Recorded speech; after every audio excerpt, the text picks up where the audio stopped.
Hello and welcome to episode 136 of The Dive Down, a Magic the Gathering podcast focused on the latest decks, trends, and strategies for the casual spike. My name is Stanislav here in Chicago, and with me on the line from Denver, Colorado, it's the one and only Shane Beeps. Did you hear my cat just jump off the desk? I did. It's just went thump thump. Is that the podcat from last week? It's a podcast. This is gonna be a wild one. I think that I don't know. It's just another summer day where I'm just feeling like we're gonna have a lot of fun chit chat today, y'all. You guys know that song by Flo Rida featuring Sia, Wild Ones? No. I saw Flo Rida live one time. Cool. It was pretty good, actually. It was great. Yeah. Wrote a lot more good songs than I thought. Also with us, the Godfather, Dave Harbarger. Yeah. It's been a week. It's been a week. I no longer live where I lived, and I'm living nowhere right now for a little bit, and so I'm podcasting from nowhere, coming to you straight from nowhere, Camp Nowhere. On this week's episode, we are talking about some changes happening to Historic.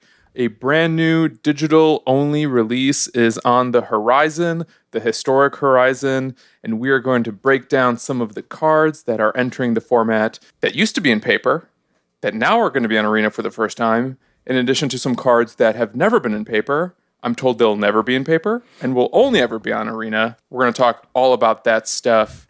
Unless you take a look at Blogatog from Mark Rosewater, where someone said, could you make these cards in paper anyway and just let us figure out how to use them? And his reply was, maybe. What do you all think about that? Which I definitely want another website for the Davriel Planeswalker. I got to tell you, that response actually made me, that was probably the happiest part of this whole thing for me, because I was like, okay, yeah, let's just put them in paper and people can figure it out. That's fine. Anyway. Like double-sided cards, but just for the extra rules text. Right. Yeah, why not? We're also going to kick off the show with a breakdown of some recent Historic events, benchmark the format before a huge shakeup occurs. Before all that, though, let's housekeep. We got some really big housekeeping news this week, and we've finally, with the work of very dedicated citizens of the Dive Down Nation, slowly crept up. People increased their Patreon tier. They kept giving more, and new people kept coming in, and we have hit the deck box stretch goal, and that's incredible. Thank you to all of you who have helped us get here from the very first patrons on like the first day we started the Patreon to people who have been with us for 2 years at this point. Yeah. with the Patreon. So it's just bonkers, and it's super awesome. So we are already in communication with the people who will make the deck boxes, getting pricing, getting scheduling, but just up front, these deck boxes will be a process, okay? We have to get the art finalized. That might be someone we commission, to do the art. Yeah, we have to decide still, and I think we'll take it to the members of the nation, of course, the members of the Patreon, to ask them, do they want us to commission some art for this? Do we want to think about that a little bit? Do we want to do something that's just like the branded stuff that we've made for several other kind of Patreon swag pieces? Yeah.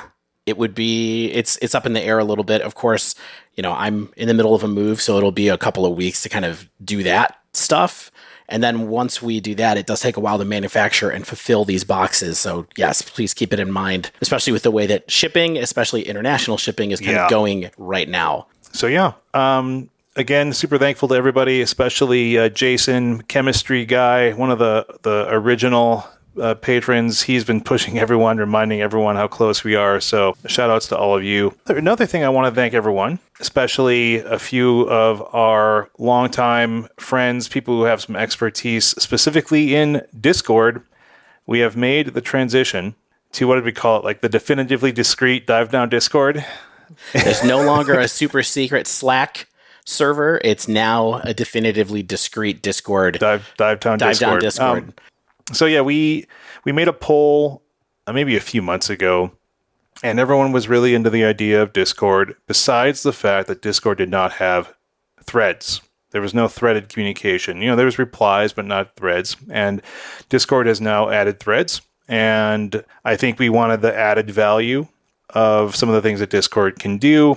There's a lot of community elements of Discord that Slack just doesn't support, and also Slack is designed for paid workplaces and deletes your chat after 3-4 days. So we just thought it was about time And I wanted to thank people, especially Lou, for being, I worked with Lou a lot on the tech transition, getting everything set up, and then Aaron and Mickey S, one of the Mickey S's, for volunteering to be kind of like IT help for the community. Everyone's stepping up big. The transition has gone smoothly. Except for today when Patreon kind of messed stuff up a little bit, but we'll get over that. And so, yeah, if you've been wanting to wait for the Discord transition to be involved in the community, you should now probably have already got an invite. And if not, feel free to join up and join the Dive Down Nation. Yeah, and exactly. And if you've been waiting to join and support us on Patreon because you prefer Discord to Slack, like, now we're on Discord, we're where everybody else kind of is. So you can check in on all your favorite content creator neighborhoods that way. We're looking forward to doing, trying to do small informal streams maybe on Discord, maybe just doing a little bit of screen sharing in the Discord instead of trying to hop on Twitch and do all that stuff. If I fire off a league some Friday night, I feel a lot more inclined to just share it on Discord than I do in, go through the whole stream workshop and all that kind of stuff that I don't remember. Anyway, I think there's a lot of potential in Discord now for us. So we're excited about the transition, and we hope that you'll join us. Do you guys like the new Discord? Has it been an adjustment for you? Yeah, I don't really use Discord other than, I'm a member of a couple of other Discord servers from Patreon basically, but it's not part of my regular consumption of media. So I'm just getting used to using that app. Mm-hmm. But the Dive Down is the only thing I use Slack for before at this point too, because my job doesn't use it anymore. And so it didn't really make much sense for me to stay there either. But I like it. It feels like it's more apt for what we're doing here. For sure.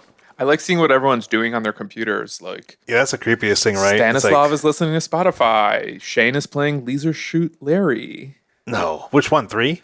Dave is playing Space Pinball for Windows 95. Oh, man. Temple of, it's all me. It's Temple of Apshai and Bard's Tale. Bard's Tale 3. Montezuma's Revenge on your Apple II GS. Ultima 4. Awesome. We did get some Patreon love too, right? Didn't we get some increased tiers? Part of that. Yeah, part of the deck box final push. We have Kilgore Trout, who is the aforementioned Jason, Stiv, Trevor D, and Jack J. We also got some new reviews. Obo Mobo and Thurman 10. We definitely thank both of you for your reviews on Apple Podcasts. We appreciate all reviews that come in, and we review them and think about all of the feedback we get. Absolutely. And if you want to join us on Patreon, you can find us at patreon.com/thedivedown. And if you want to support us when you're playing Magic, you can go check out Mana Traders, our longtime sponsor. We think the best place to rent Magic the Gathering cards. After all this time, you're still the one. And you can use our coupon code, TheDiveDown2021, to get 15% off of your first 2 months of rental services from Mana Traders. That's manatraders.com. Yeah, and so on the news desk this week, we're very tight this week.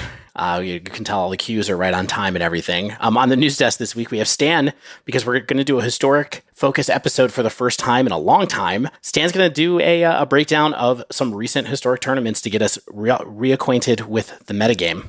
Mm-hmm. Thank you, Dave. I'm really excited to talk about Historic today just because we haven't really had a lot of time with the format since Brainstorm got banned, and so often post-ban formats are this fun Wild West environment where people can really experiment and demonstrate their brewing and skill in we games. haven't had a lot of time, Stan, but besides you making Mythic, just casually, Mythic Boy. A lot of bathroom breaks. 21st century Mythic Boy, Stan. Yeah, so, in the waning days of Historic as we know it, I thought an interesting way to kind of help measure the impact of the upcoming Historic Horizons release will be to see where we're at now, get a lay of the land, maybe test our own expectations of what's good, popular, prevalent, even viable in this current format. And we had this really nice sample of 81 decks from the last 4 Insight Esport Qualifier tournaments. So you can see all the results from those on MTG Goldfish or MTG Melee. I put together a pivot table because it's the only way I really know how to think and organize my thoughts if it's in a chart. And what I'm going to do is I'm going to run down basically the biggest buckets of decks that saw play in these events. And then we'll talk about the most winning decks as well. So those that went X1 or better in these events. With me so far? Yep, absolutely. Cool. So across these 4 events from basically the last week or two, the single most popular deck in a post-brainstorm environment was Jeskai Control. Oh, cool. It made a lot of change in the format, I see. Yeah. Of the 81 decks, 20 of those were Jeskai, just about 25% of this tournament. That's a pretty big slice of this pie. Bigger than what we saw last week when we were looking at, the modern competitive environment post MH2. So what's Jeskai Control looking like right now? I open up like a deck list or two, and it looks like it's still trying to do like some Magma Opus, Mizzix Mastery type shenanigans at times. Is that correct? Yeah, it's kind of hard to even like quantify what the specific differences are. Some people are running portable holes in Search for Ascantas.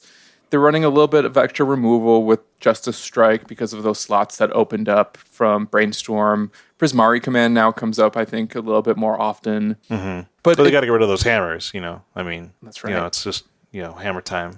Sometimes you come up against a Koloss deck. Hold on a second. Hold on. We're talking about historic now. I get it. Was that a bit, or were you confused? I think he was actually confused for a minute there. I'm just going to let the listeners decide. Yeah, so 20% or 25% Jeskai Control. The second most popular deck from these events, 13 copies, 16% was Jund Sacrifice. Yeah, I've been reading about that on Twitter a lot, that people have been back in love with Jund Sacrifice. It looks like it's kind of the big version of it with, with Korvold. Of course, that's the Jund one. I didn't spend as much time playing this one as I spent playing the Rakdos one. Mm-hmm. But good deck from the end of last year in Historic, making its way back to the top, aided by the fact that I guess Phoenix is a little less prevalent suddenly, although Phoenix is still here. Spoilers, but... Yeah, we'll talk about Phoenix. Yeah, all these Jund Sac decks, they're basically the Trail of Crumbs version. I think that's pretty much the one that's seeing the most play. Up next, 2 decks had 10% with 8 copies each. It was Orzhov Aggro, so that's Orzhov Auras. And Is It Phoenix? Still flying high. Baka! Is It Phoenix in 4th place? What do they do? Well, all right, let's talk about Orzhov for a minute. Dave, it's tied for 3rd. Tied for 3rd? Wow. Yeah, technically, doesn't that mean you're tied for 4th? How does that work? Tied for 3rd with an up arrow next to it. Uh-huh. I guess it does technically mean it's tied for 4th. You're right. If we were going to get tough with this. All right, so let's look at Orzhov Aggro Auras for a minute. Pretty much the same deck. Yeah, from the end of last year as well. It looks like it's exactly what we had before, except for sometimes people are running Rune of Sustenance, which is a lifelink giving enchantment, and draws a card. So that can be helpful sometimes. But otherwise, it's pretty much your Kai's Ghost form, your Cartouche of Solidarity, Hateful Eidolon, Core Spirit Dancer, SRAM, all the good stuff. Nothing too new in here. Yeah, Helios Punishment. What a card. I don't know if we've ever really talked about this card, how annoying it is. Just does everything for that deck. Such a great removal spell. And looping Myers Grasp with like a Luris.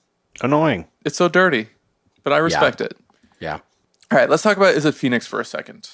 Please. Tied for 3rd. Losing Brainstorm, I think, was expected to have a big impact on this particular deck. Just because in Historic, we don't have a lot of options in terms of 1 mana blue cantripping instants. We do have a lot of ops, though. At least 4. Right, and we also have a bunch of options for 2 mana cards that people could use if they wanted to give it a try, that draw cards or manipulate cards in a way that's favorable for Phoenix. Chart of Course, Strategic Planning, all those kind of things that I think people thought were going to be in this deck before they were outmoded by Expressive Iteration. Totally, and that's basically what I'm seeing as the replacement for the Brainstorms. It's usually a couple of Warlord's Fury, which is that single red sorcery, draw a card, creatures you control get 1st strike, and then some Chart of Course, as well as Finale of Promise, I think is popping up again. That went on the downswing once it became an Expressive Iteration deck. Yeah. Remember when that transition happened and we stopped playing all those Chart of Courses and that 1 in a red instant, discard a card, draw 2 cards. Can't remember what it's called right now. Doesn't matter. Doesn't see any play.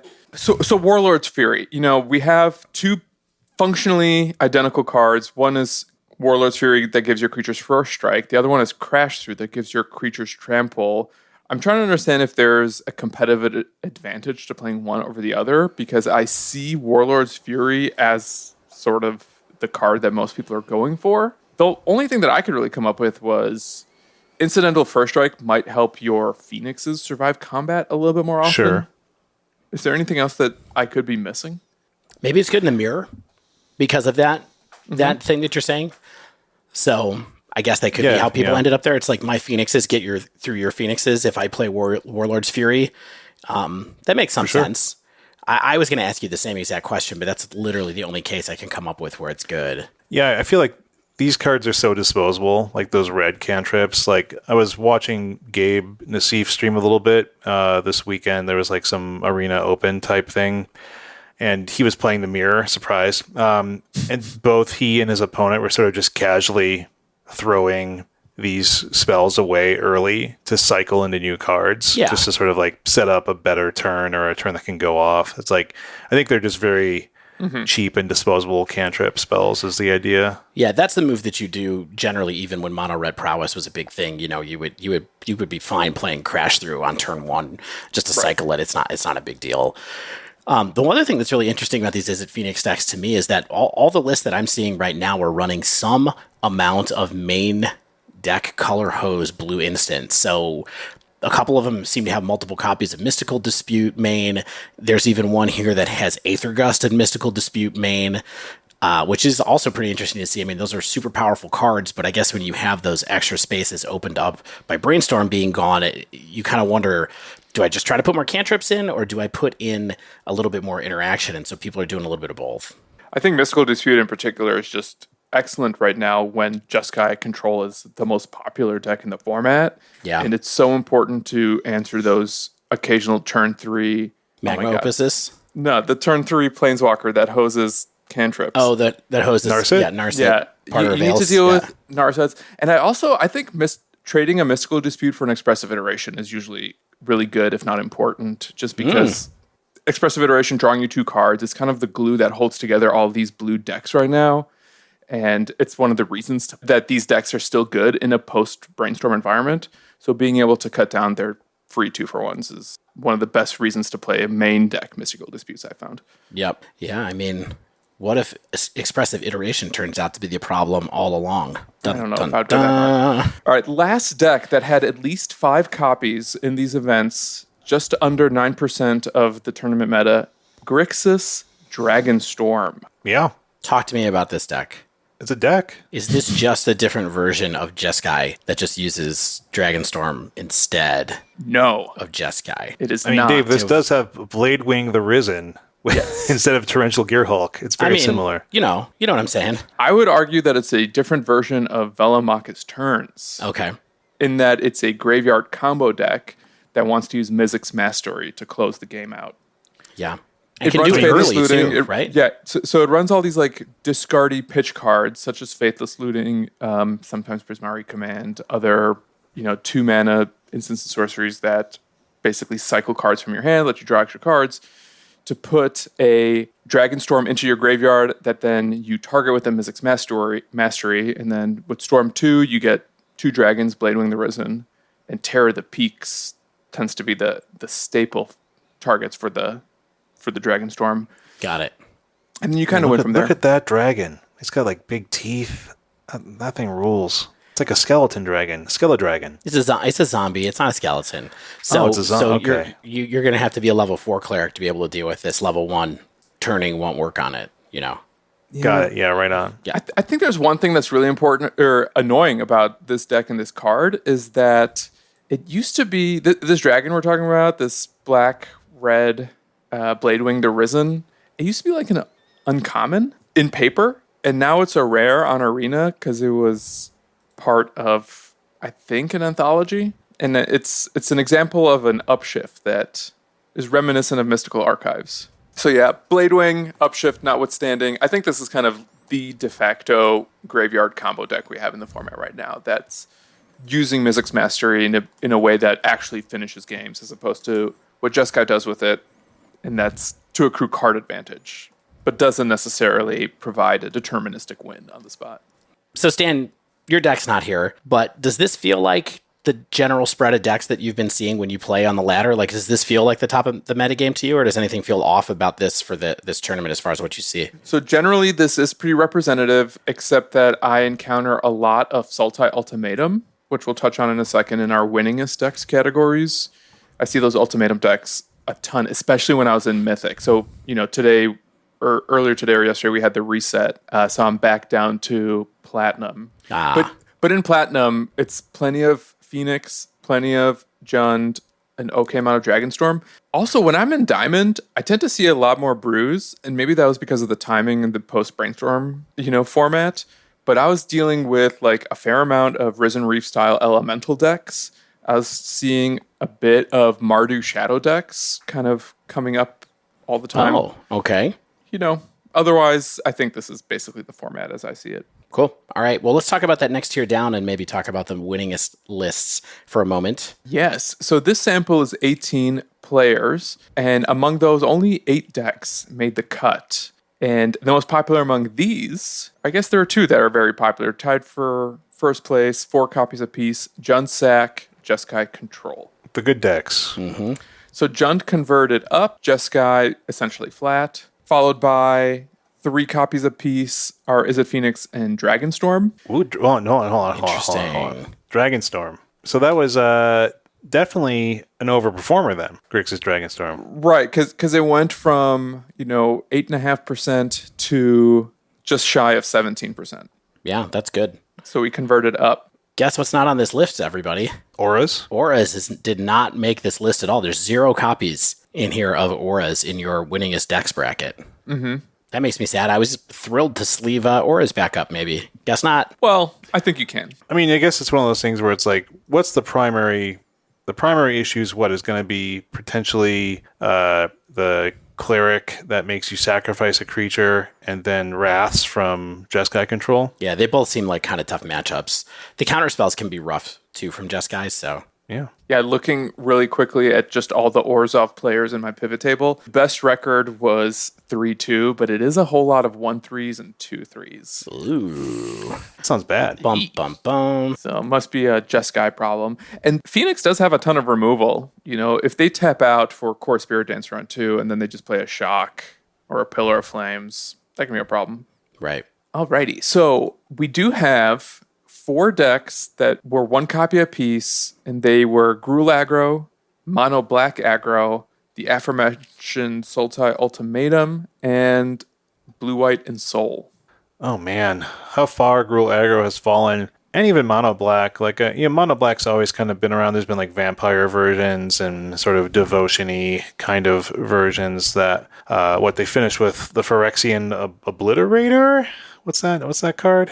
I mean, that's the big one that you see sometimes, I guess, in some of these builds. But I've even seen ones that straight up feel like the Pioneer Mono Black deck, which don't kind of ladder up to a threat that big. Yeah. The interesting thing to me about Gruul is that only one person played it in these events, in these 4 events, and it's the person who went 4-1 in their tournament. So maybe it's being slept on a little bit. Shane would certainly hope so.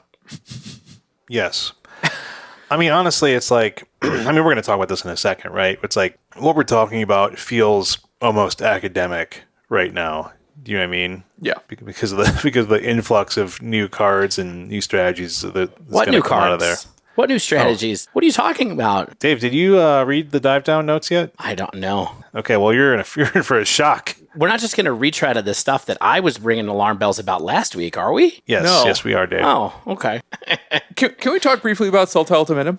Yeah. Please. Very annoying deck to play against. Sure. Oh, yeah. If I do say so myself. Hate that Emergent Ultimatum. It's really good. It does feel super beatable, and it's one of those decks that I think, especially a control deck, can beat if they devote, a bunch of sideboard slots to either cards like, situational counter magic that makes it, counter target spells that cost 4 or greater, for instance, or maybe other color hosing effects. But other than that, it's just has this really consistent ramp control strategy where basically you're playing 2 or more lands every single turn for the first few turns, and then you find an opening to resolve Emergent Ultimatum, and then you get like Omniscience, to start casting cards for free. You get Alrund's Epiphany to take extra turns and make a couple bodies. And then you have Scholar of the Lost Trove that also lets you cast an extra spell for free while laying down a 5/5 flyer. I think this deck is a little better than it's being represented. Quite a bit. This Sultai Ultimatum deck, it's not necessarily doing anything super new either. I don't know. Have you guys encountered it? Do you agree with my assessment that maybe it's actually underplayed? I think that deck is just always going to be pretty good in a lot of different ways because it's super powerful and it just has a great payoff. And, there's always going to be someone floating around trying to play the big spell Sultai deck because there's a lot of good spells that fit in that shell. And so it's just, it's going to be around. Certainly, I've tangled with it a bunch of times and hated it each time. So if this is what the format looks like now, the way I really want to close out this breakdown section is to kind of pose this question of what we could or should be looking out for in Historic Horizons. Oh, what? Historic Horizons. Historic what? In Historic Horizons. This new digital-only reprint plus set coming to Arena. Okay. Coming to a dive-down section near you. What we could or should be looking out for. I heard it's got 31 digital-only cards, Stan. Yeah, Historic Horizons, you mean? Yeah. God, I've lost my train of thought. Historic Horizons? Jumpstart Historic Horizons, what we could or should be looking out for. Basically, within these pillars of the format as we see them. So I broke out the pillars into your aggro decks, things like Gruul, Elves, Angels, which we didn't talk about because those are typically best of one decks on the ladder, but Auras, Phoenix, Mono Black. What do they potentially need to either improve or maybe get usurped from their position in the format? So yeah, I'm thinking maybe cards that let them close out faster. And I should also preface that these are the things that maybe we can think about as we're evaluating some of these cards, which may or may not be familiar to us from paper play, right? Mm-hmm. But in aggro decks, are we looking for things that might help us close out faster or recover from sweepers that these control decks have plenty of? Or maybe even get more resilient against grindy strategies that can win some attrition games that I don't think all of these aggro decks have. Auras can sort of do that because it's also a Lurrus deck, but Elves and Angels, sometimes they lose to a sweeper. I think also be looking for card selection and card draw for aggro decks. Always want some way to keep getting your threats onto the board, draw into more, filter the top of their deck. Interesting. Another bucket I have here are Lurrus decks. So things like Auras, Arcanist, Mono Black, and your occasional Death Shadow Brews. I'm wondering if they're going to get any new tools to grind with, right? I don't think we expect something like Mishra's Bauble to enter the format. It would be shocking if it did. It would be shocking, but you just never know. You what's really coming. don't. Yeah, but in lieu of Bauble, will they get anything else that helps push these Lurrus decks to grind more frequently in a way that's unplanned for the variety of decks that exist in this Lurrus bucket? Okay. Speaking of Lurrus, we got other graveyard decks. Phoenix and Dragonstorm are graveyard decks that don't run Lurrus. So I wonder if they might, or maybe if we can look out for stronger graveyard payoffs, better answers to graveyard hate or spell hate, and even more versatile threats that let you play around graveyard hate. So if your opponent lays down a cage, maybe you can still execute a plan that doesn't necessarily slow you down. Yeah, I heard Careful Study was going to be in Jumpstart. Oh, I'm just kidding. Dave, I would love that. Could you imagine Phoenix if they're like, we banned Brainstorm, but now we've printed Careful Study, so you can have that and Faithless Looting. Mm-hmm. The control decks, we basically have two of them between Jeskai and Sultai as these top tier control decks. Mine hasn't really picked up yet, but will they maybe get new tools in other colors that can push them outside of the blue-white shell or the blue-black, blue-green shell that we have in Sultai? So maybe something that makes Izzet more viable, maybe something that makes a non-blue control deck more viable. That could even be better threats, or more deterministic finishers for the ultimatum packages, or even, if I get my way, better counter magic. Memory Lapse is great, but I would love a Remand or a Counterspell or an Archmage's Charm. That used to be in Modern Horizons. Mm-hmm. That's a reprint I would be okay with. That'd be philosophically, fun, right? But yeah. The last two here are ramp decks. So Sultai, as well as the colorless ramp deck. Could they find stronger payoffs, faster ramp tools, or maybe even additional ways to use a ton of mana. If they're going to make it, is Ultimatum always going to be the best way to spend it, or Ulamog, or Ugin? And then last but not least, the mid-range decks. In this category, I pretty much just have Jund and Arcanist, and you can maybe make an argument for some other decks within that mid-range bucket, but are they going to find more ways to generate card advantage, or additional threats, or just better interaction, other than, Fatal Push, or Blood Chief's Thirst, or, cards that are basically shock or stomp? Yeah, I mean, I think that this was a great refresher on just where Historic is right now. I do wonder how much we're going to be seeing these decks just become completely outmoded or completely morph into other things.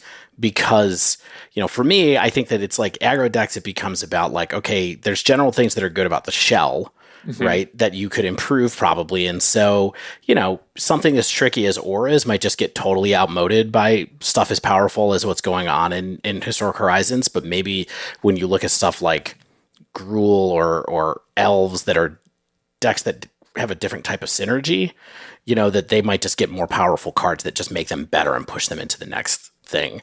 I think that with the graveyardy, cheaty, rampy decks kind of things, those could just be totally different decks depending on what cards are in here, because those kinds of decks are often so reliant on a specific like set of cards that have a really powerful synergy that something might come around and just place pressure on that type of deck to just be a completely different set of synergy cards, right? Like, what if suddenly it was like, oh, you can make ad naus in Historic, you know what I mean? Like, that's a totally different kind of vibe combo deck than these cards are, even though sometimes they kind of play like combo decks. Sure.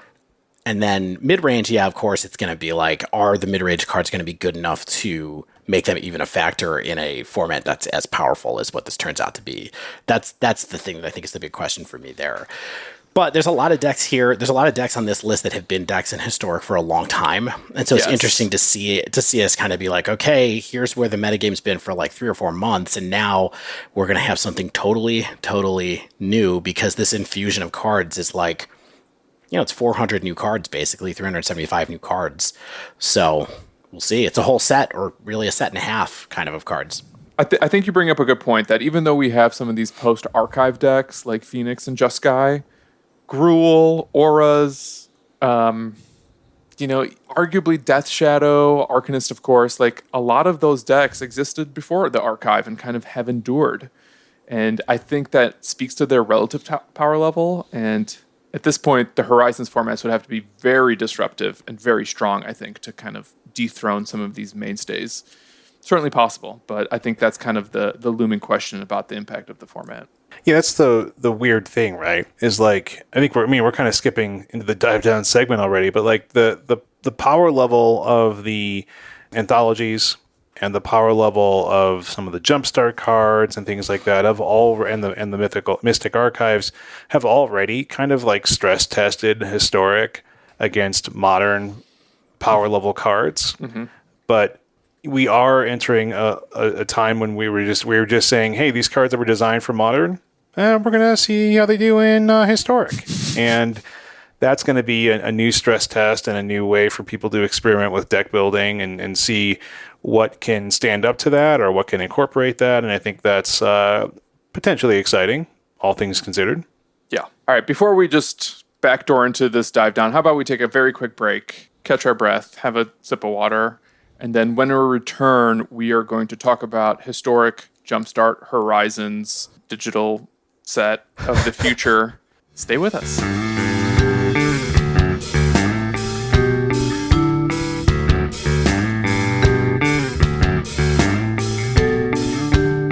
All right, and we're back. And as we're not even hinting here, we've been pretty overt. The dive down segment today is all about Jumpstart, Historic, Horizons.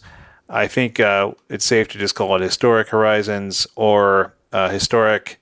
Be ready to spend some wild cards, because last week we mentioned this. There was an early leak of Historic Horizons, and of course, the day after we record, we got the full actual article explaining what the set is, what the mechanics would look like, and more. Yeah, but I just gotta say, we were going to record some emergency podcast content to put onto last week's episode, but then we kind of felt like all of our speculation turned out to be true. And so we just said, why bother appending it? It was kind of what happened.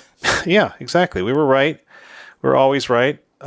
Dave is right, especially. And so, okay, what the set is, right? It arrives on August 12th. It's going to add 372 cards from the Modern Horizons sets, and I believe others. Like, it's not just Horizons, right? It says and others. I haven't been keeping a close eye on that yet, but yeah. And then exactly 31 brand new cards that are digital only. They have not been printed before in any way, shape, or form. On this arena-only release, of course, because that's where Historic lives. That's where these cards will live. There's not all new cards. There's actually 767 non-land cards in Historic Horizons in total, so you're going to be opening stuff if you decide to open these Jumpstart packs and play the Jumpstart events. You're going to be opening stuff you already have on Arena, probably. Apparently, there's some pretty decent dupe protection here, so hopefully we're not getting like yet another version of Duress or like yet another version of Shock into your Magic Arena library. I think it's just going to sort of move your vault up a little bit. Yeah, I believe they specified that it's going to be the last printed version of the card, so it's quasi dupe protection.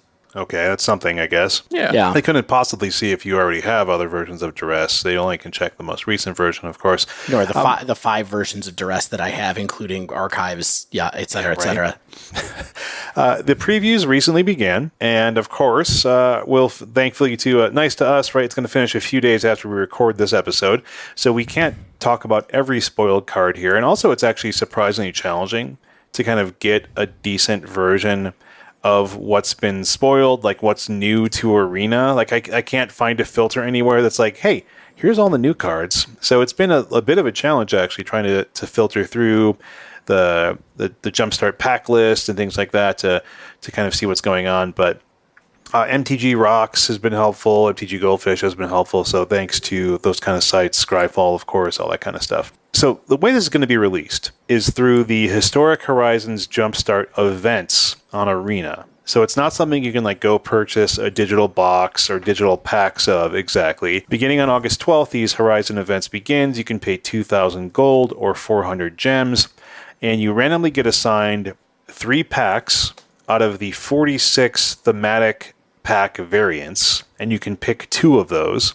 And I believe each of them contain 12 cards. And as we mentioned, some are going to be ones you already might have. Some will be these new cards that are being added to Historic/Arena. Hilariously, even the Jumpstart packs have variants. Some cards are more rare than others. So you might get like a certain blue mythic or a certain blue rare, like in one of the packs. So it's kind of tedious. But, you are opening things. We love that RNG. Just give us variants. This does not advance your your wild card counter, I imagine. So, and after all this, perhaps more importantly, the 31 brand new cards feature mechanics that can only work in the digital environment of Arena, as Dave mentioned last week, as sort of overhearing or reading about or people hinting at. These are cards that have mechanics that essentially can't work in the paper environment. So I think it makes sense for us to dive into these mechanics now, and I'll just use the exact language from the announcement article. And so let's start with Seek.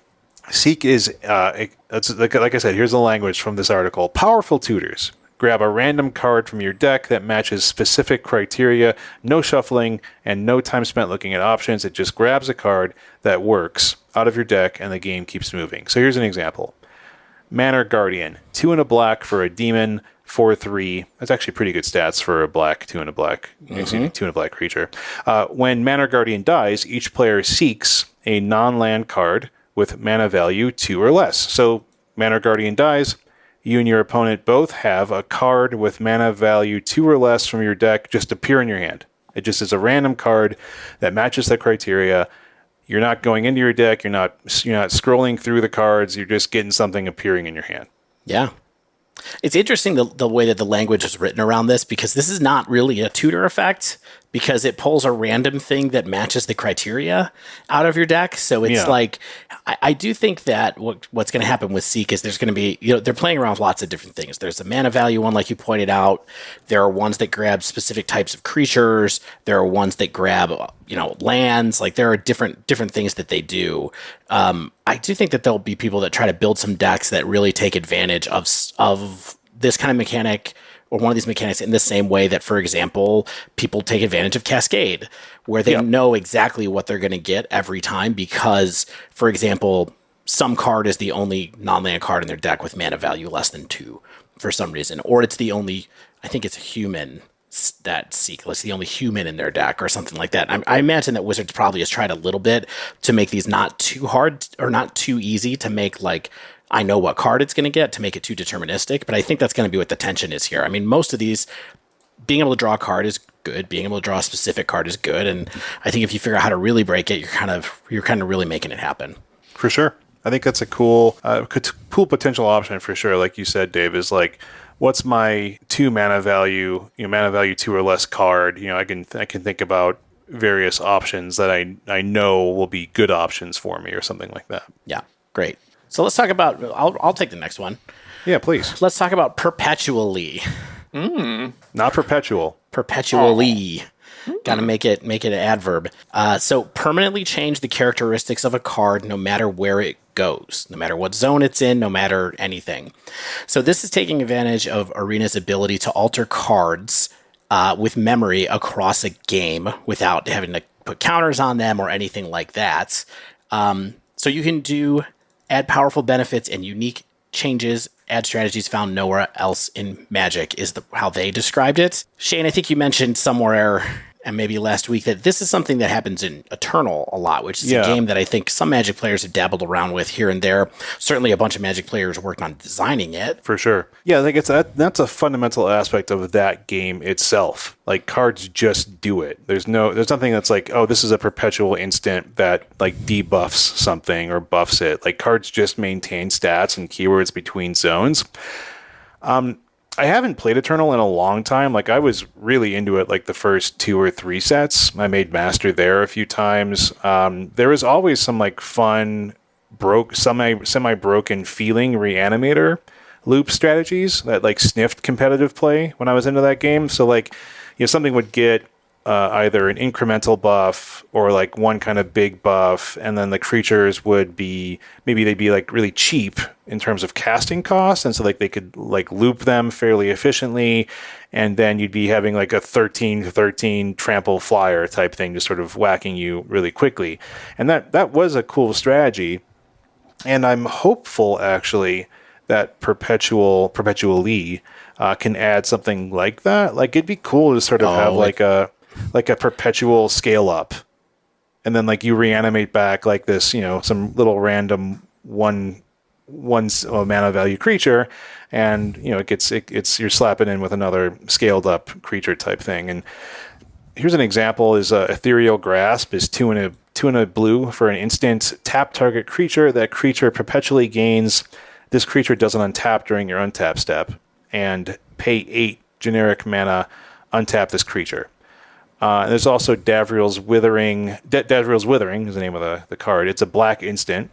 Target creature perpetually gets -1, -2. So it's a perpetual debuff no matter what zone the creature exists in. Yeah. And there's going to be some cards for us to talk about quickly there in a little bit that have to do with perpetually, and other things that are happening with them. I kind of like this particular mechanic. I mean, it's great. It's strictly user experience, right? Just making it a little easier to keep track of things, as opposed to some of the other digital mechanics we're going to talk about. But I think this is one that, in theory, it could exist in paper. It's just so much easier to execute it digitally that I think it's doesn't necessarily break the game on its own.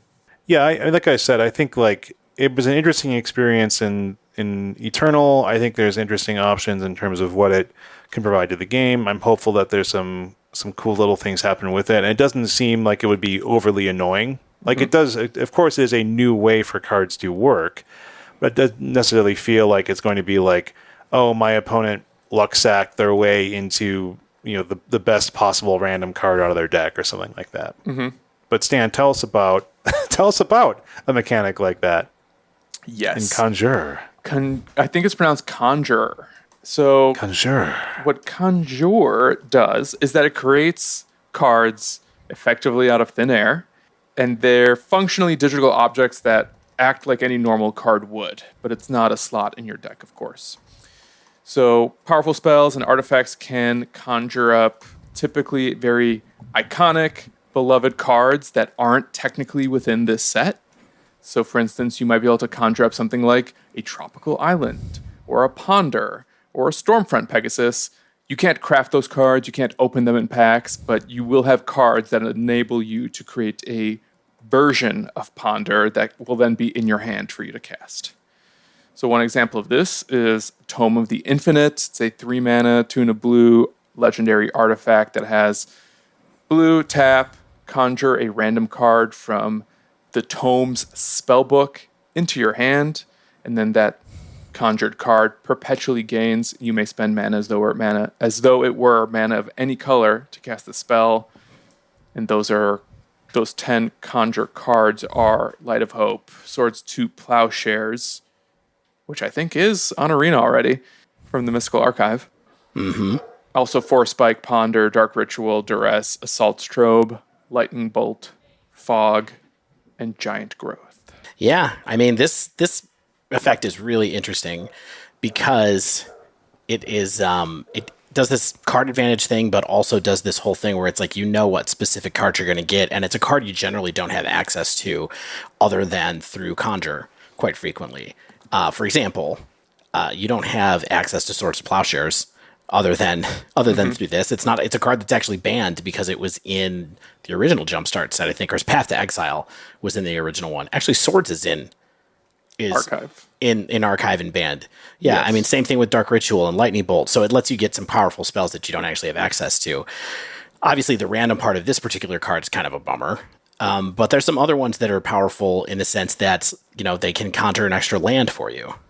Yeah. The randomness of some of these conjure cards is the thing that I think will either make them playable or completely unplayable. And it really depends on how random the effect turns out to be, or rather, like how low the ceiling and how high the floor is. Just because Magic being a game of information and managing resources, if you're counting on RNG to get you through the game or a match, I think that's more often than not a losing game. Mm-hmm. So these conjure cards I think are interesting in that they kind of test the limits of this game and this format, but because they're so random and I'm not seeing any ways to break the randomness yet, my expectations for them are pretty tempered. Yeah, I mean, they're not all random, though. Like, there's one that conjures a Stormwing Pegasus, which is going to be a reasonable limited card, I think. So you know what you're going to get every time.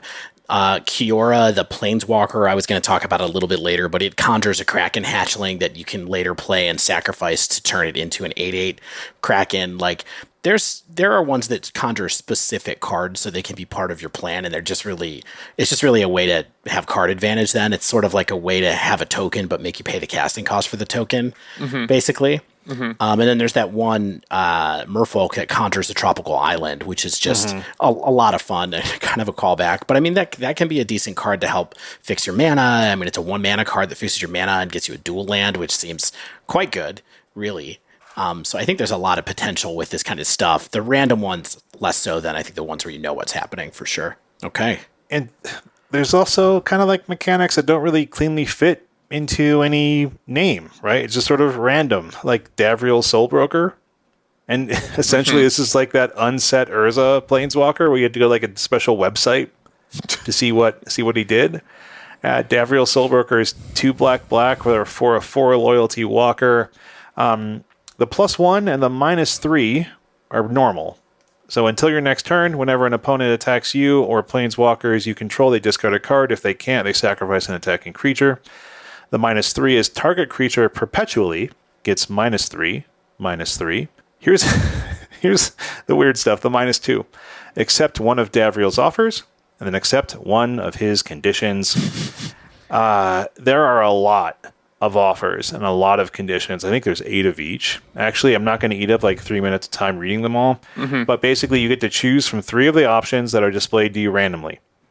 And so here's like a few of them. Like the offer is like draw 3 cards. You get an emblem with creatures you control get +2/+0. Conditions are bad things like you lose 6 life or you sacrifice 2 permanents. So you can see how those are fairly aggressively negative for a -2, especially. So the balance between the strength of the offers and the weaknesses of the conditions would be something you balance there. Yeah, I think that these are going to be tough to figure out what to do with. Like that card seems medium powerful, I guess, just because the randomness is so harsh. Yeah, I don't think this is going to end up being a playable Planeswalker, but it just sort of is a pretty good example of the kind of thing they're going to be doing, which is like this card can't exist in paper because it's too much text and it's random. So like, you could maybe have like a cheat sheet where it's like, here's a chart of what happens when you roll a die 20, and if you roll this, then you get this, and then but it's so onerous in a non-digital method that it can pretty much only exist in an arena as such. So I'm feeling like we didn't have confirmation on what was happening last week, so we couldn't really talk about this too much. But I think we should just address this like digital elephant in the room so we can just move on, get this out of our system, and then actually talk about the impact of Historic Horizons and the cards, hopefully on the format, right? Like let's just do it. We have to do it. We know that every other podcast you listen to has already done it, but we'll do it a little bit because we gotta Do it. All right. Dave was getting at this last week. I'm pretty apprehensive, and fundamentally, I'm not really happy about the creation of digital only mechanics, and it's not because I don't think they're going to be fun. It's not because I don't think they're going to be interesting. Because I do think they have potential to bring new deck building ideas into play, like that seeking type thing. Like if you could seek certain mana value 2 or less cards, you can maybe have good spells of that. Like it's some kind of weird Luris deck, right? Where it's like, I know that I have to design my deck in a way to take advantage of this card or these cards. But for me, I do feel like this is quite possibly the most impactful decision that WotC has made since the creation of the reserve list, or like if, whatever decision you think was the most impactful to Magic in the last 15 to 20 years.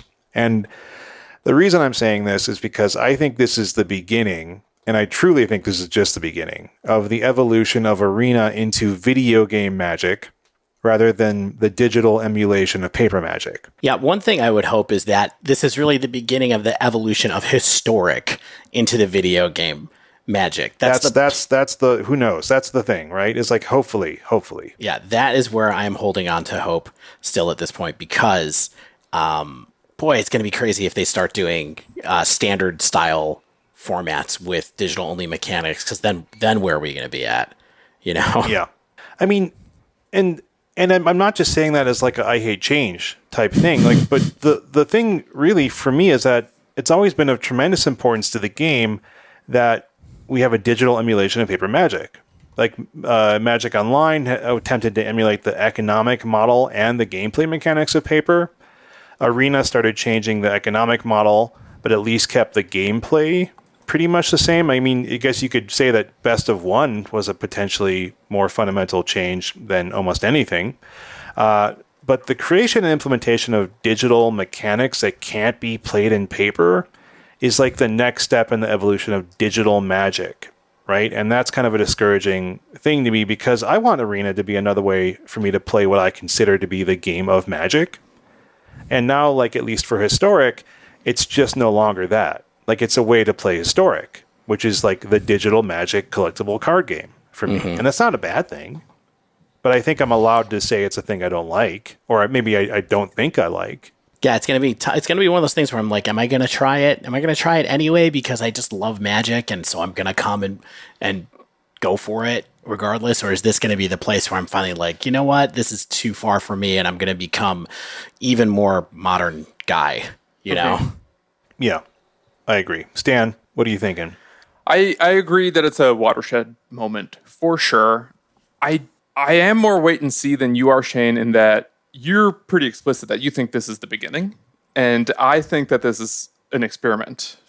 And if it doesn't go well, I don't think they're going to keep doing it because it's such a big monumental shift from a product that still sells so well in paper. And I think Magic being a paper product at its heart is still central to the business of the game and the design of this game. So I think that's pretty key.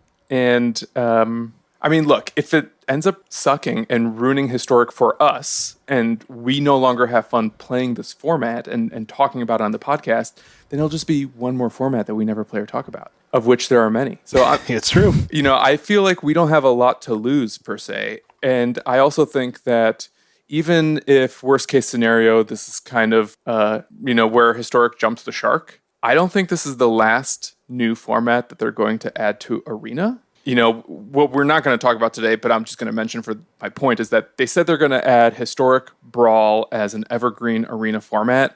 And I think we're going to continue to see more and more of those emerge on Arena as it becomes a more centralized place for people to play digital Magic, whether or not MTGO continues to exist.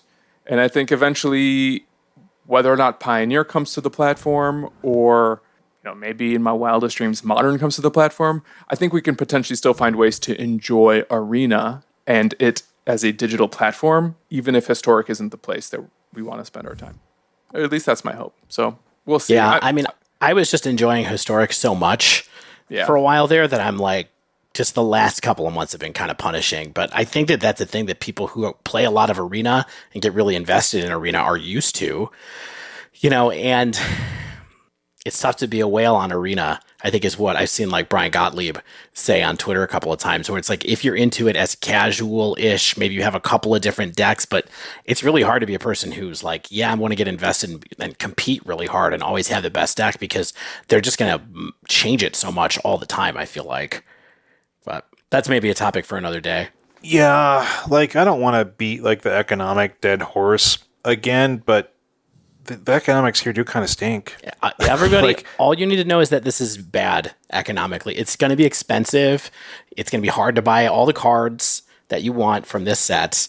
And that's just the bottom line, right, Shane?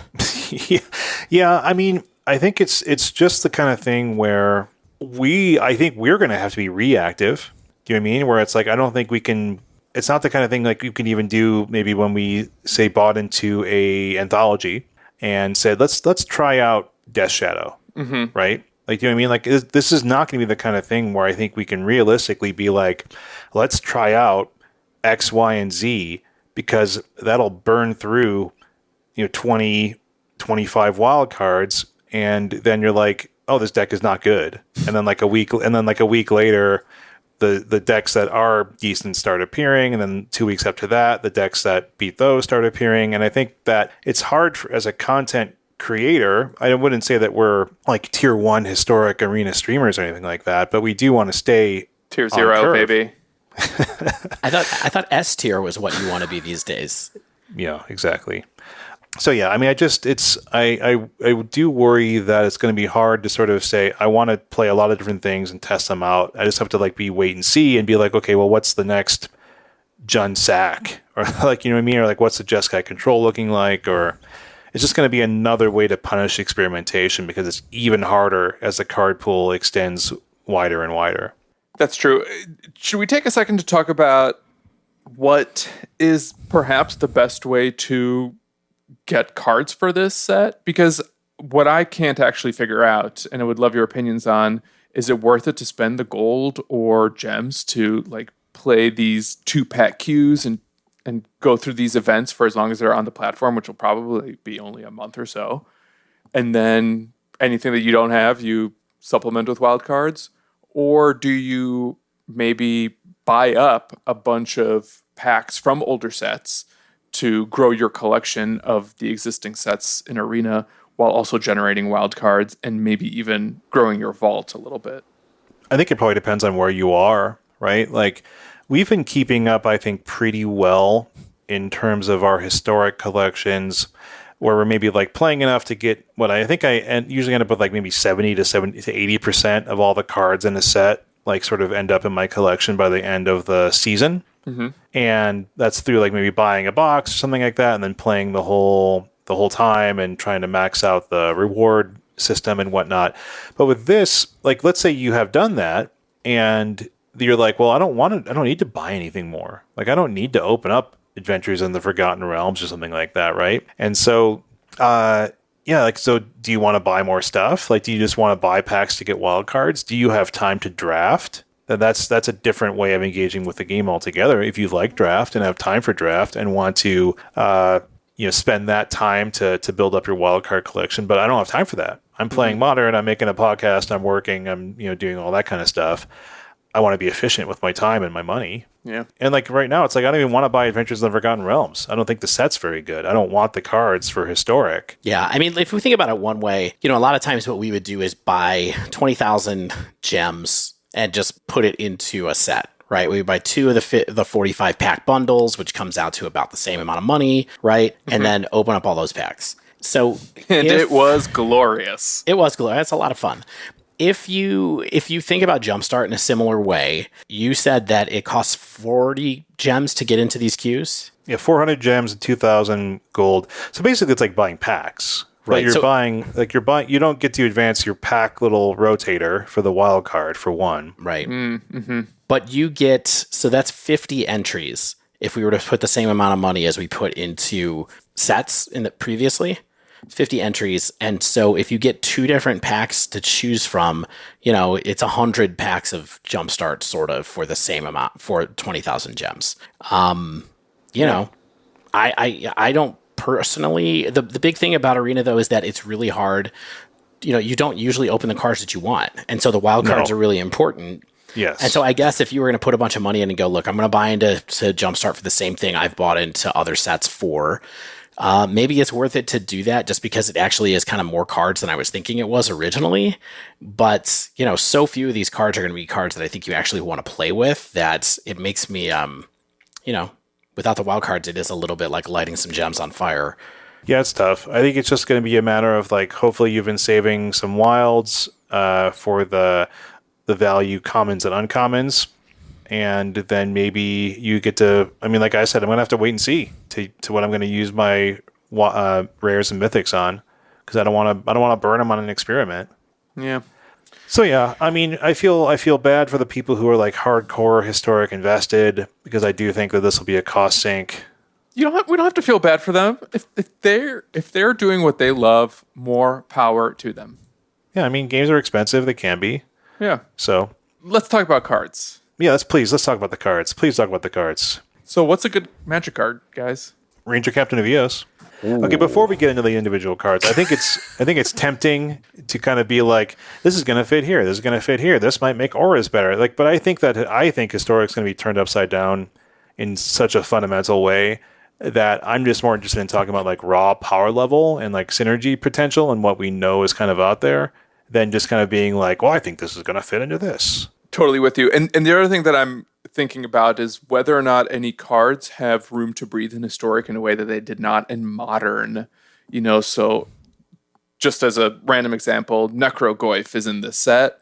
Obviously, it doesn't see any constructed Modern play. Whether or not cards like that might potentially be more playable in Historic because the overall power level of that set is so different, or the overall power level of the format is so different, not having fetch lands and, so many other staple, powerful cards from the last 18 years of the game. Yeah, it's so funny that the power level of Historic is like sometimes more powerful than Modern. Like it's sometimes like I've heard people say it's Legacy with a bad mana base, which is kind of true sometimes. And then other times it's like, hi, I'm playing a Pioneer deck. And then other times it's like, oh, I have a standard deck where I just put one extra card into it that's legal and Historic, and the deck still competes. So it's really hard to pin down, I think, ultimately what the power level really is. To me, it feels like with this infusion of Modern Horizons cards and other cards that I think we're going to get closer to something in between Pioneer and Modern ultimately. But let's kind of see where it goes. Yeah, and forgive us, though, I don't think we have time to read the text on these cards either. So you just got, if you know what they are, more power to you. If you don't, check out our website.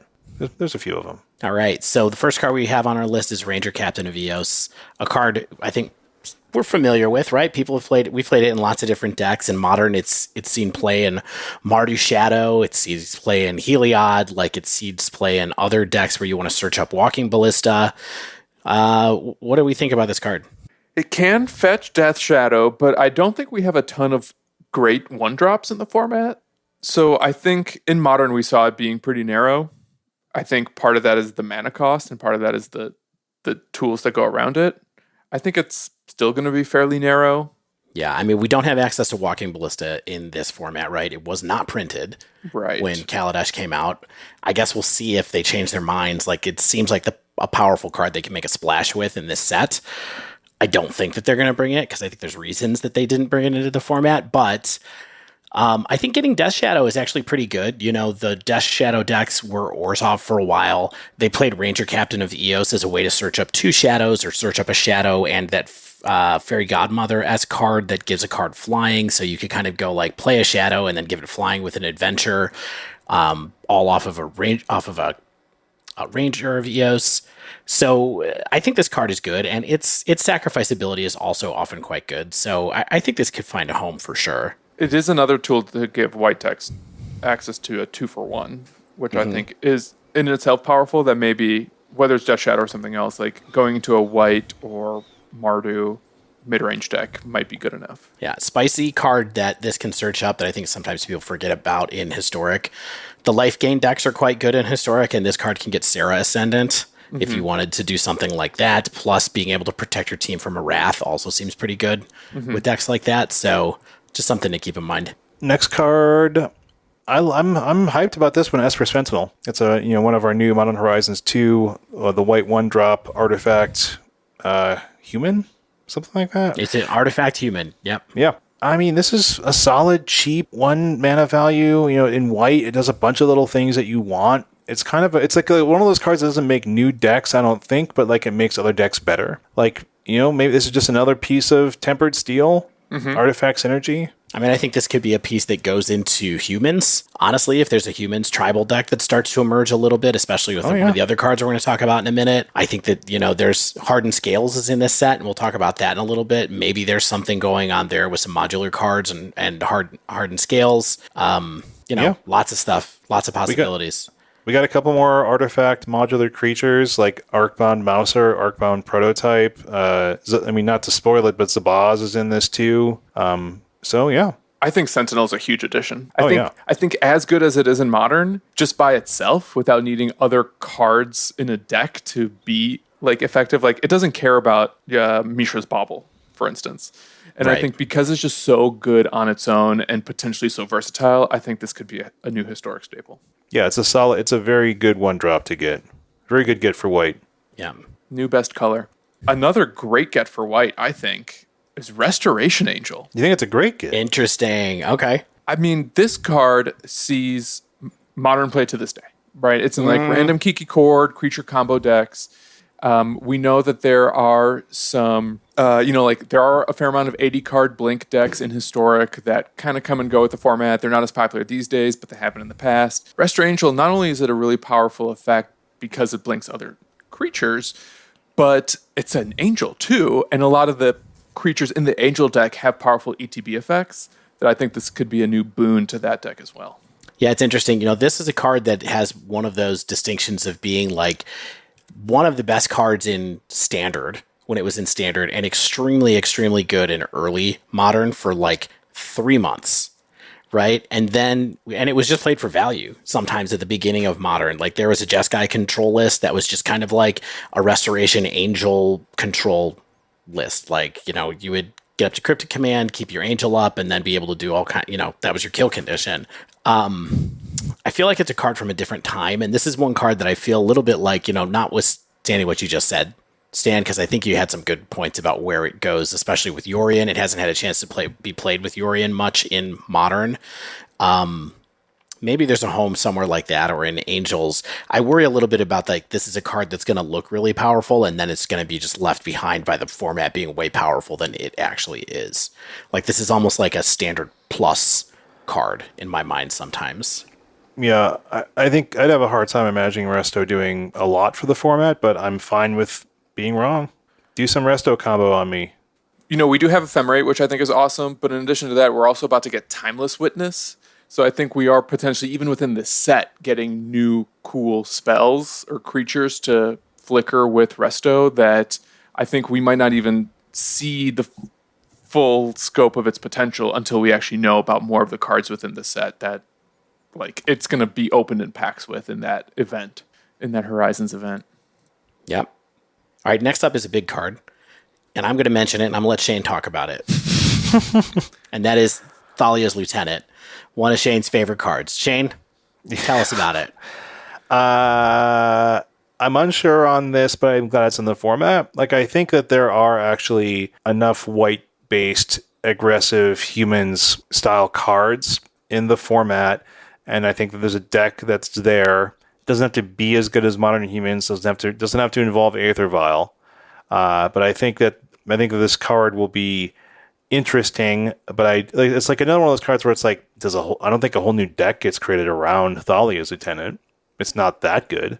We're already seeing occasional humans decks in the format because we have General Kudrow, and with like dire tactics and just so many creatures are incidental humans.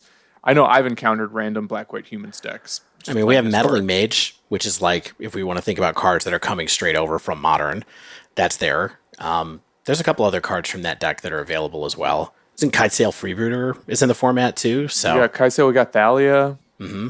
I think humans could be a new aggro deck. Whether or not it's an aggro disruptive deck, I think is really the question. Yeah. Is it just another beatdown deck in the format? Right. But could be a really good one, thanks to Thalia's Lieutenant. Have you guys ever played with Return to the Ranks? This is a card like I don't know how to evaluate other than maybe being a new way for auras or white weenie decks to beat sweepers in addition to Lurrus, or if a Lurrus already gets answered. Dave, I don't remember anything from like M15 playing this, like when we were playing Standard. Do you? Oh yeah, I mean this got played in the Rally the Ancestors decks, so I think that this is more of a combo piece than anything else here and there. But so I don't think you really run it for value or to like bring back your Lurrus. I think it's because you're gonna dump a bunch of stuff in your graveyard and then try to bring back a specific kind of like combination of 3 or 4 cards to kill somebody. And I think it can be really good at that, especially because it has Convoke. Convoke is just a really powerful mechanic. Yeah. Mm-hmm. So I think this card is the type of card that should be on everybody's radars for sure. Let's talk about the best color in Magic. Let's talk about some of these blue cards. Oh no. You know what's weird is like in my hunt for 4 cards to talk about, I felt like I wasn't trying to be mean to blue. I did feel like blue was so far perhaps maybe the least spoiled or the least interesting. Mm-hmm. Yeah, I think it is one of the least spoiled for sure. Maybe the least interesting. Yeah, I think there's a few good ones though, worth mentioning. What are you liking, Dave? Well, I mean, the first one that I think we should talk about is Thought Monitor from Modern Horizons 2, which notable card that has turned up in places where people thought it would not turn up. Yeah. Right. I mean, Thought Monitor has really found a home in the food decks, the black blue Urza food builds, as more decayed, blah blah blah blah blah decks, where they just make a bunch of perform for me. Asmore Decay, Asmar, Animar, Decay, Dastanek, Uldakar. Yep. Yes, thank that. you. So it showed up in those decks as a way to get card advantage and also have an attacker in the air, and that's all fine and good. I think it's possible that maybe suddenly we're looking at like Cat Oven combo with Thought Monitor splashed in it to be able to do some stuff. Or I know that 3-color decks aren't the easiest things to build in Historic, but people do it all the time, and this could be a way to draw some extra cards, to get an extra attacker in, and just another way to take advantage of a bunch of food tokens and a bunch of Wishes Ovens. I think they're definitely trying to overtly make like an Azorius aggressive artifact deck, and like being able to spam some artifacts, refill with a Thought Monitor, continue on is definitely going to be a thing people try.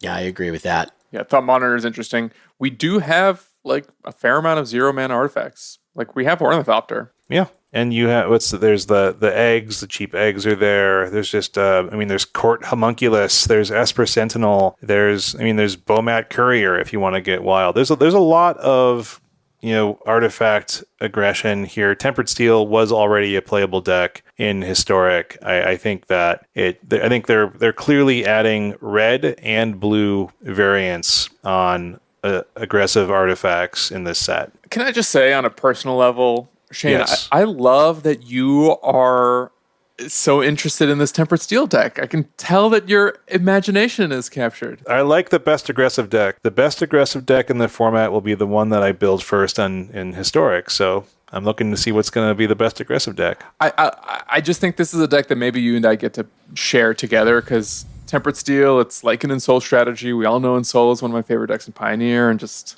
a deck that is near and dear to my heart, and having man. something that close in this format, I think is exciting. And to hear you even talk about it, like, I think it's a little bit against type, and I'm thrilled. I mean, Stan, we got Rise and Shine, man. We got Rise and Shine. I had to I randomly came across it in a list today, but that's the one in the blue sorcery from MH2 that makes a a non-creature artifact is basically a 4/4 artifact creature.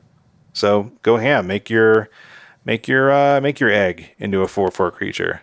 Right. And we always had that 3-drop from like Core 20 or Core 21, Skilled Animator. So we might have like an actual Ensoul deck now. And who knows, maybe Thought Monitor will get there too. I mean, you're going to have Darksteel Citadel already, right? I think we have Darksteel Citadel. I mean, I don't know. I don't remember. We do have like the other artifact land that makes treasure tokens from the Forgotten Realms. No, Darksteel is not legal in Historic. Oh, shoot. I thought it was. Okay. Well, never mind that. That's going to make the Animator deck the Ensoul deck a bit tougher to use for sure, because you really want that indestructible threat. But yeah, we'll see. There's a lot of effects now for it. What else do we have? We've got Kiora. Dave, you mentioned Kiora, the Tide's Fury. Yeah, I mean, just as like a digital card that I felt like nobody was really talking about. I just thought this was an interesting 4 CMC Planeswalker that gets a +1 to make a blocker that you have to pay for it, but you can put it into play, and then the next turn you can sack that blocker and turn it into an 8/8. Mm-hmm. And that seems reasonably interesting for the casting cost. Yeah. It also permanently bubbles something for one of its effects, which is also a plus, which I think is pretty good too. What do you mean permanently? I think it's until your next turn. Is that what it is? Yeah, untap target creature or land, prevent all damage that would be dealt to and by that permanent until your next turn. Okay, cool. So it doesn't have the what is the word again? Perpetually. It's not perpetually bubbled. Yeah, it's just for a moment, but that's still a +1, which is pretty reasonable too, I think. You know, speaking of cards that may have room to breathe in Historic that never really got there in Modern, I think Bizarre Trade Mage is really interesting. Yeah, that's like the looter kind of thing, right? Yeah. It's 3 mana, 3/4 flyer. When it enters, draw 2, then discard 3. I mean, it casts Bizarre Baghdad is what it does, Shane. That's what. Oh, thank you. It's a Bizarre is. Baghdad effect. Yeah, it's a Bizarre Baghdad effect. That's why it's called Bizarre Trade Mage. Okay. And I thought it was just strange. How bizarre. Yeah, but yeah, I agree, Stan. I think that this card is a pretty great sized body. It's like a 3 CMC 3/4 flyer. It's a Serendib Efreet, and it does Bizarre Baghdad. It seems like a lot of cool potential for sure. Doesn't a single Trade Mage let you play free hollow ones? Like, don't you only need to discard 3 cards to start casting 4/4s? Well, yeah, if you have 3 other cards that aren't hollow ones. Right. Yeah. Fair. You are drawing 2, so you're like most of the way there. Sure. Dare to dream. Yeah. Yeah. So here's one that I actually want to talk about. It's Ninja of Deep Hours, it's a Pauper All-Star. I think this is a very beloved card. Absolutely. I wonder if this is something that like maybe helps those old mono blue tempo decks come back, or just some other aggro-y blue deck generate cards. You know, Fairy Seer is in this format. I think Fairy Seer is kind of a bad card, but it's cards like Fairy Seer, just like cheap evasive creatures that let you ninjutsu in the Ninja of Deep Hours that I think make this card potentially playable. Yeah, I mean, you know me, I'm just thinking about the blue tempo deck I used to like to play with, like, what's that guy, Ghostly Sailor or whatever his name is? Spectral Sailor, yeah. That's a good one.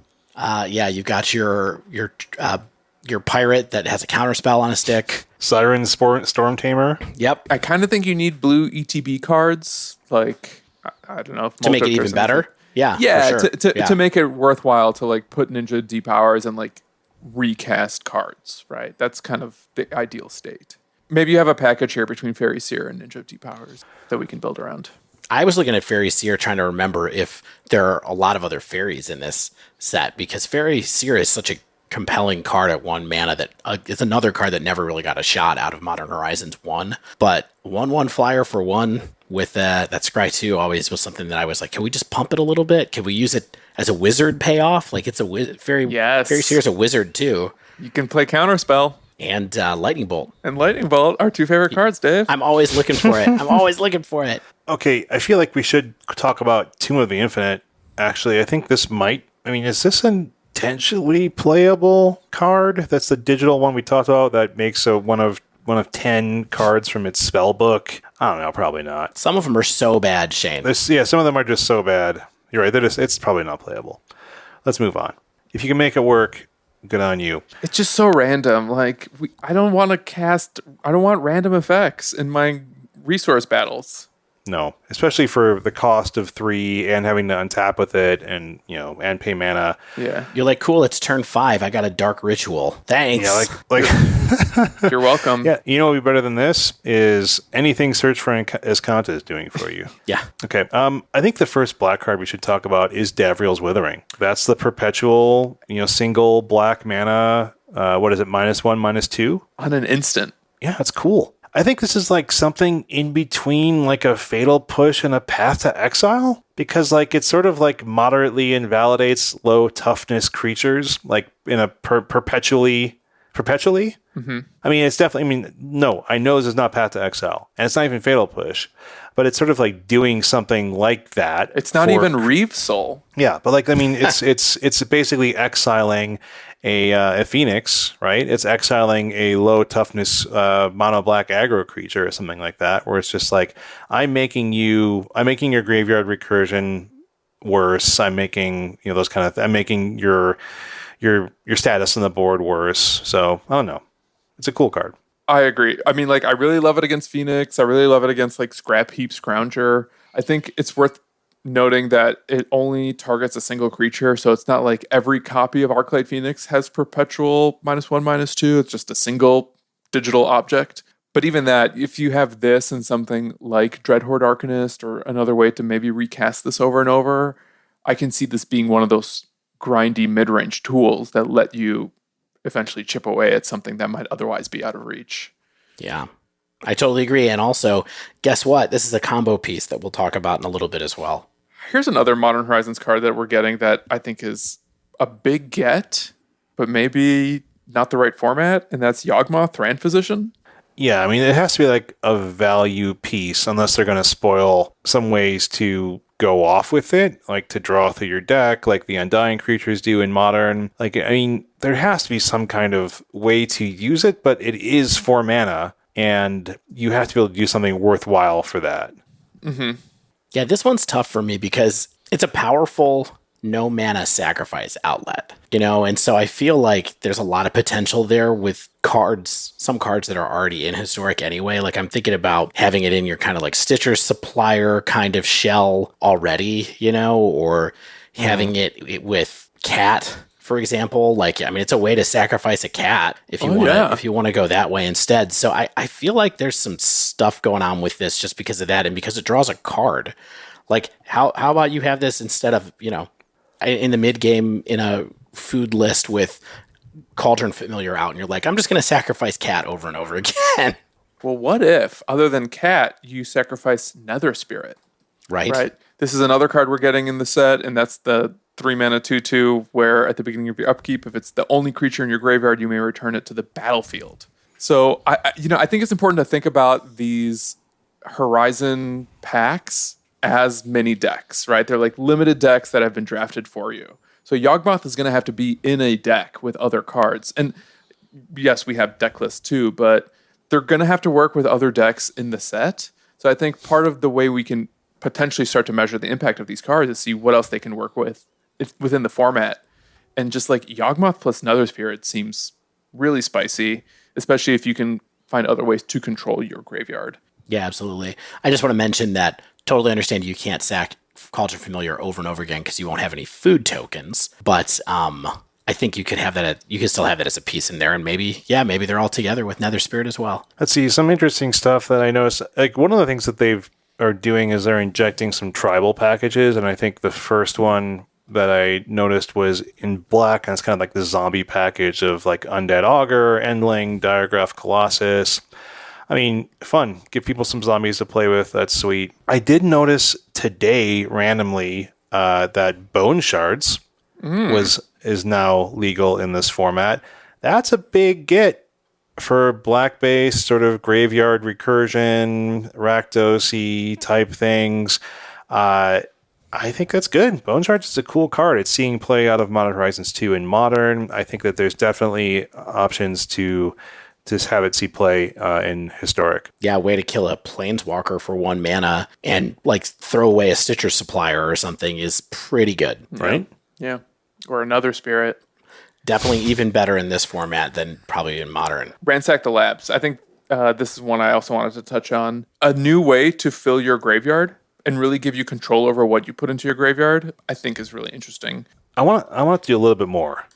Now, we already have this card, right? Because this is strategic planning. I do think it's a nice card for black decks to have, but some of them might have already been able to run it because it's the same card as strategic planning. It's just black instead of blue. Oh, is it really just a color shift? Yeah, exact same card. Oh, I never put 2 and 2 together. Yeah, but then you got to play blue, and right. you Sometimes you don't want to play play blue, and this is still as a way to feed the graveyard just in black, which I think is good. And this card has seen occasional play in the era of Modern that we're in right now. Even I've seen it in decks every once in a while, so it might be able to be something that you want in, like you said, Arcanist or with Dragon's Rage Channeler or who knows where that goes. Like put it in a Croxa deck. Find something else to get a Mizzix Mastery payoff. Yep, exactly. Like maybe Dragonstorm wants this. Can we talk about the actual best color in Magic? Yeah, suddenly the best color in Magic. My favorite color, not really. Red. Yep, red. We got a few spicy additions already. And they were cards that I called out specifically last week and said, do you want to play with this card in Historic? And you guys were like, yeah. And then you were like, no. I never said no. I think I said sure.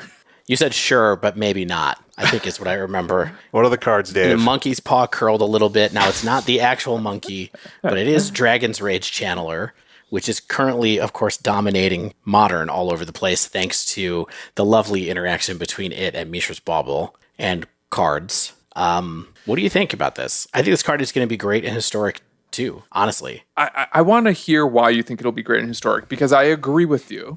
I totally agree with you. I think this is awesome. And I think this would be like the best card in Standard if it was ever printed there.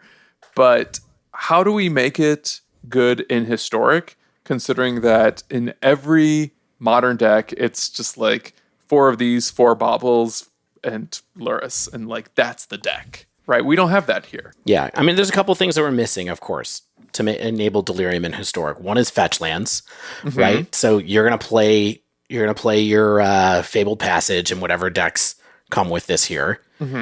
The other thing is we don't have Bauble, of course. So it does make the Delirium package more difficult. On the other hand, we have Faithless Looting, which I think is a pretty good card to help enable this, even in cards where even in decks where maybe you're not just looking for a graveyard-based payout, or maybe you still are, because Dragon's Rage Channeler plus Faithless Looting lets you do 3 cards into the graveyard if you want to.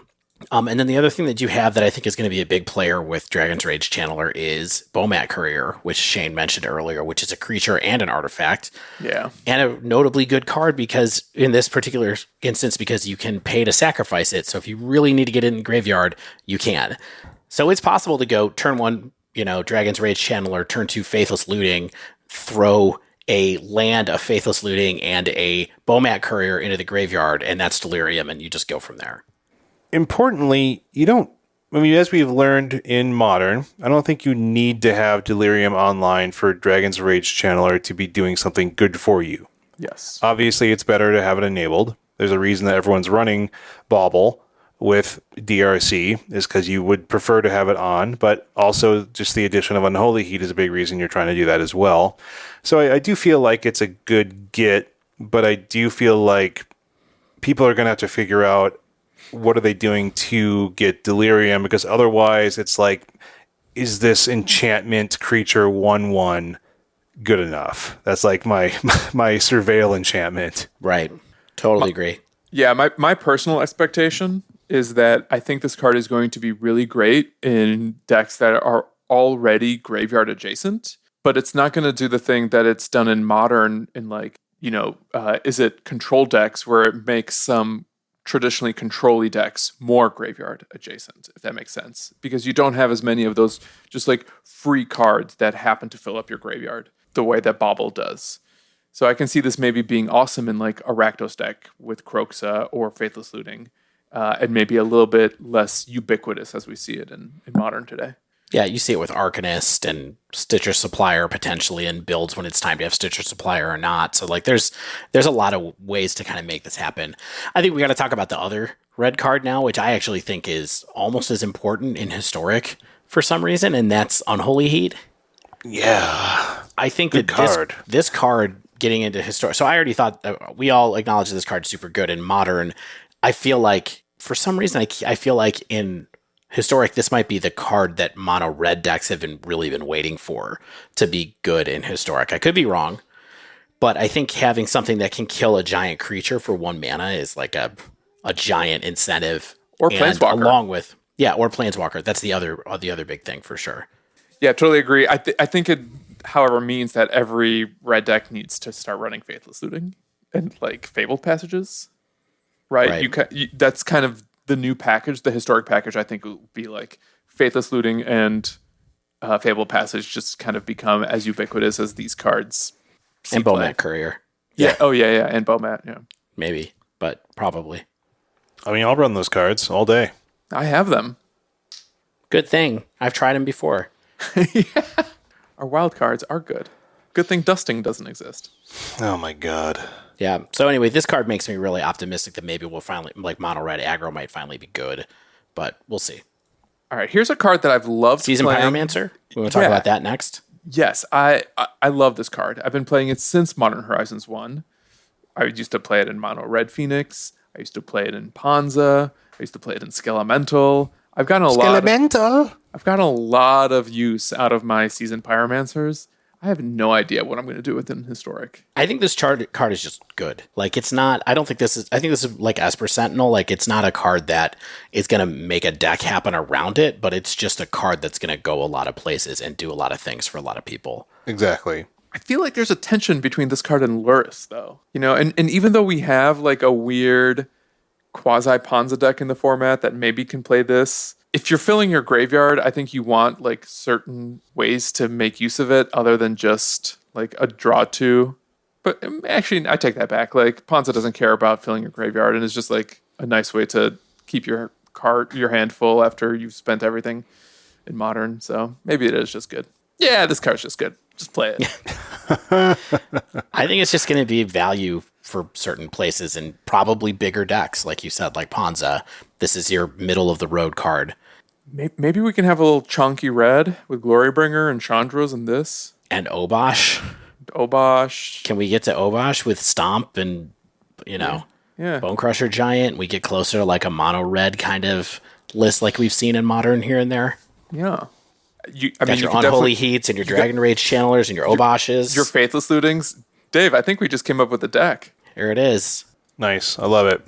So speaking of figuring out a deck, we got a discard package. We got Insolent Neonate. We got Fiery Temper. We got Blazing Root Walla. These are things. They go together. We still do have illegal Faithless Looting. You know what I mean? So Mono Red Phoenix, I don't know. I mean, there's stuff to do here. There's cards that one wants to play. I mean, we do have Hollow One still. We still have Flame Blade Adept. Yeah. This just makes this idea keep going. It'd be something I'm hoping people test with. I'm not going to craft these cards right away, but I'll wait to see what happens. And we also got something that kind of goes along with that as well, right? In Mana Gorger Phoenix, which is one of the brand new cards. I'm going to read this one really fast just because it is new. Mana Gorger is red for a 2/2 flyer. It cannot block. And whenever you cast a red spell, if it's in your graveyard, put a flame counter on Mana Gorger Phoenix for each red mana in that spell's mana cost. If Mana Gorger Phoenix has 5 or more flame counters, return it to the battlefield and it perpetually gets +1/+1. So when you cast it on turn 2, it's just a 2/2, but if you're getting any recursion from it, it gets bigger and bigger. Yeah, I think that this card fits in with the discard package that Shane was talking about really well, actually, because, this is a thing where maybe you throw it in your graveyard and then you cast it later. Like, I don't know if that's the type of mono red Phoenix we want, but it might be the type of mono red Phoenix we get, or maybe there's some kind of 8 Phoenix deck. Mm-hmm. You know what I mean? Octo Phoenix. Yeah, and you mentioned Fiery Temper, but I think Fiery Temper is pretty huge. Like it's come in and out of Modern, it's come in and out of Pioneer. I think it's just a really nice card to pair with some of these discard. Yeah. All right, we are a little light on times. You want to go into green? There's not too much in green, I don't think, to talk about yet. Yeah. The only thing I like about green is hardened scales.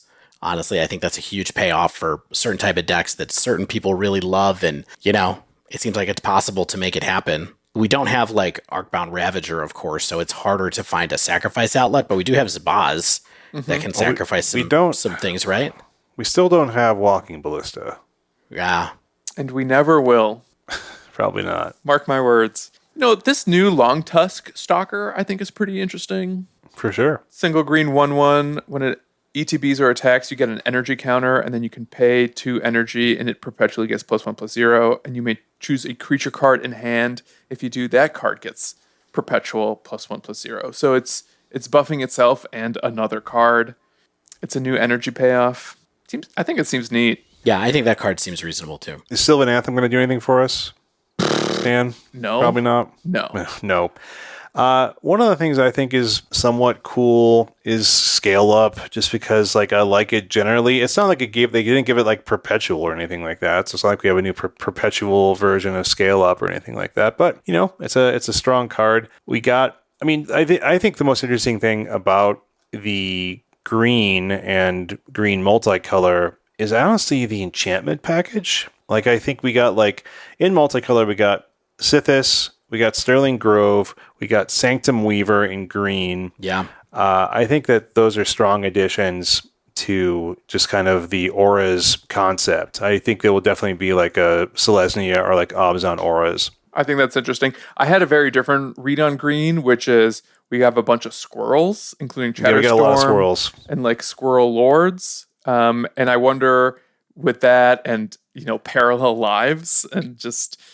I wonder if we might find ways to make it actual constructed squirrel deck in a way that Modern would never have. I think it's possible for sure. Chatterstorm is such a powerful card and such a powerful reason to put resources into something that I could see it. I could see it for sure.